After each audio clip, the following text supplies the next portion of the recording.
Hoje eu quero abordar um tema muito importante. Eu vou falar sobre a Síndrome de Sjögren, uma doença inflamatória crônica, provavelmente de causa autoimune e que tem uma ligação muito importante também com a oftalmologia. E na verdade, tudo tem uma conectividade, tudo. Só que algumas áreas elas podem ter maior ligação do que outras áreas, de outras especialidades. E no final do vídeo eu quero voltar nesse assunto. Só para você saber, a síndrome de Sjögren afeta 1% da população mundial. Olha, isso é muita gente, são muitas pessoas. Pensa no impacto médico importante que isso causa, no impacto social, financeiro, que envolve tratamento. E isso acaba causando alteração na vida dessas pessoas. Isso é importante, uma coisa muito alta. Então, o assunto de hoje é muito sério, muito importante. Mais uma vez, hoje a gente vai falar sobre o olho seco que é causado na Síndrome de Sjögren. Meu nome é Gilson e eu sou oftalmo aqui em Belo Horizonte.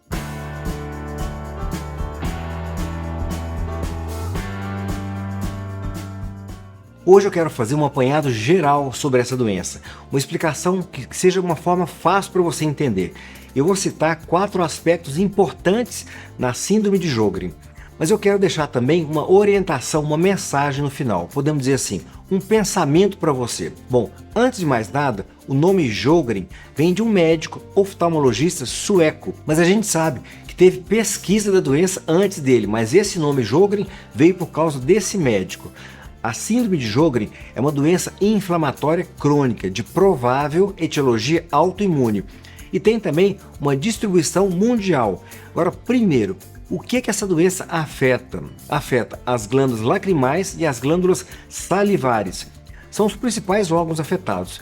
A gente chama de infiltração linfoplasmocitária. Vou pedir para o Sidney deixar o nome para vocês aqui embaixo. E confere também o Instagram do Sidney. Olha, gravação, fotografia, imagens com drone, edição, tudo por conta dele. Então ele vai deixar aqui o nome para você. E essa infiltração que eu acabei de mencionar vai acabar causando um olho seco intenso, que a gente vai dar o nome de xeroftalmia.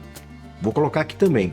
Além disso, pode causar também a presença de uma boca seca, que a gente dá o nome a gente chama de xerostomia. Nos olhos, a pessoa pode sentir uma irritação muito forte, acaba incomodando como se tivesse uma areia, aquela sensação de areia, dá uma queimação importante mesmo. Pode causar também fotofobia, que é aquela aversão à luz, por exemplo, a luz que está aqui de frente para mim, uma luz muito forte, acaba incomodando muito. Isso pode até causar uma visão embaçada. E esses sintomas, eles costumam piorar quando a pessoa está num ambiente muito seco, tipo ar-condicionado, poeira, muito vento, ou até mesmo numa leitura prolongada, usando, por exemplo, um computador durante muito tempo. Isso também pode fazer piorar.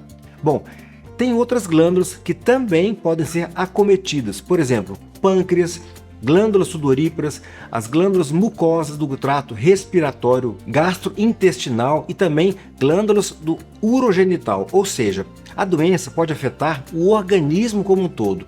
Então, não fica restrito só nas glândulas salivares, pode afetar o organismo como um todo. Bom, como eu sei que o olho seco é um tema muito importante, muito relevante na oftalmologia, para quem quiser saber mais sobre olho seco, acesse o meu Instagram, lá tem muita orientação. E para quem gostar de Instagram, vai lá e confere o meu. Todo dia eu deixo alguma orientação ligada à medicina, saúde, nutrição, tudo que tiver alguma ligação com os nossos olhos e com a nossa visão, eu deixo lá no Instagram. E acompanha também os stories. Muitas perguntas que as pessoas me fazem, eu gosto de responder através dos stories. Às vezes, eu estou saindo do consultório, eu dou uma olhada rápida no Instagram, no YouTube, eu vejo alguma pergunta que eu consiga ajudar e faço uma gravação, ali mesmo, uma gravação nos stories. E muitas vezes, dentro do carro mesmo. Aí eu deixo a resposta ali nos stories ou até mesmo em forma de reels. Enfim, acaba que ajuda muitas pessoas. E ao invés de responder só uma pessoa, eu faço de uma forma que várias pessoas possam ter acesso. Então, eu uso muito. Agora, o segundo aspecto. Além de aparecer como doença primária, ela pode também ser associada a doenças autoimunes. Por exemplo, tipo artrite reumatoide, lúpus, esclerose sistêmica, Graves, que foi um assunto de um outro vídeo, ou seja, essa doença tem uma ligação também com outras doenças. E mais, existe uma associação maior entre um tipo de tumor que chama linfoma maligno Vou deixar o nome completo para vocês. Existe uma associação desse tumor com a Sjögren, com a doença de Sjögren. Então, esse tumor tem uma incidência maior em pacientes que têm a síndrome de Sjögren. Se a gente compara, por exemplo, com a população em geral, com a população que não tem essa doença. Então, a associação com doenças é também um ponto muito importante. Agora, quero lembrar para vocês mais um ponto, o terceiro ponto, que são infecções virais que a pessoa já teve. Parece que tem o potencial de desencadear uma resposta imunológica com o tecido glandular da pessoa. E quais são essas infecções? São aquelas que são causadas, por exemplo, Epstein-Barr vírus, citomegalovírus, herpes vírus, hepatite C, infecções causadas pela bactéria do H. pylori, ou seja, parece que algumas infecções virais podem estar envolvidas na formação dessa doença. Algumas doenças, algumas infecções podem causar isso. A medicina é fantástica, como que tudo está envolvido, é muito bonito tudo isso, eu acho muito bonito. Estudar a medicina, a fisiopatogenia de tudo, entender como que tudo funciona, o mecanismo que leva a cada coisa do mundo. E a nossa vida é maravilhosa. E para quem tiver interesse em aprofundar nesse assunto, nesses temas, medicina, saúde, oftalmologia, acesse as minhas aulas na Hotmart. Um conteúdo maravilhoso, vale a pena acessar. Ficou muito bonito o material. Esse conteúdo da Hotmart são aulas onde eu falo de oftalmologia, do potencial de visão de cada pessoa e dos fatores que podem influenciar para melhorar essa capacidade visual.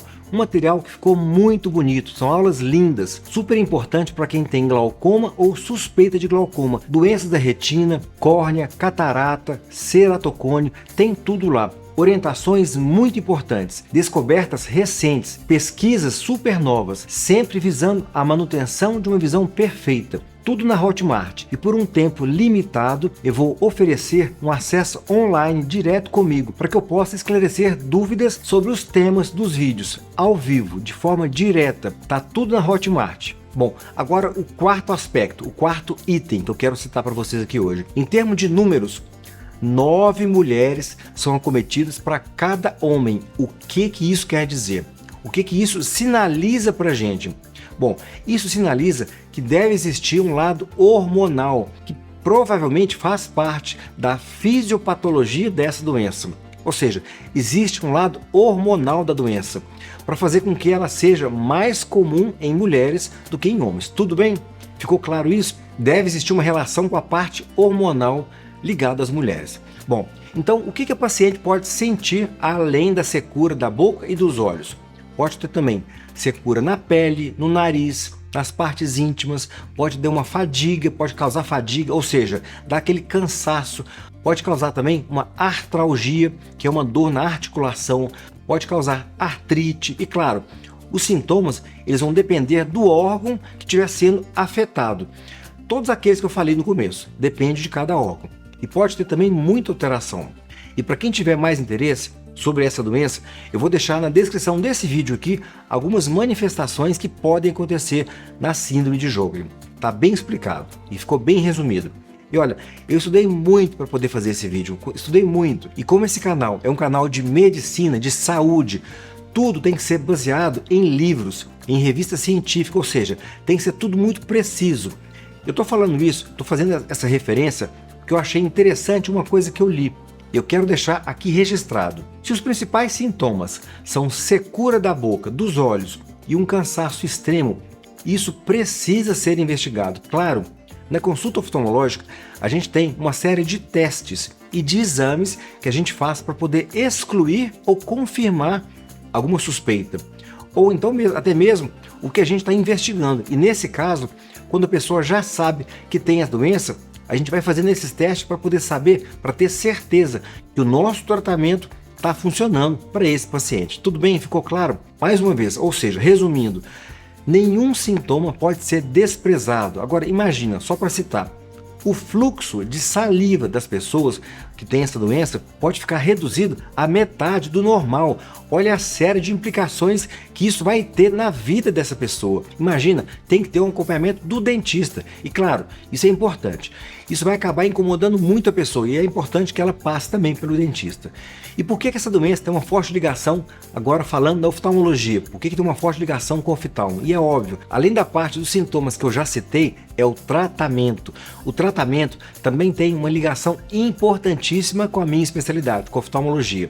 A gente utiliza colírios lubrificantes, pilocarpina para boca seca e para o olho seco a gente tem os corticoides muitas vezes que são necessários usar, muitas vezes para conter o processo inflamatório.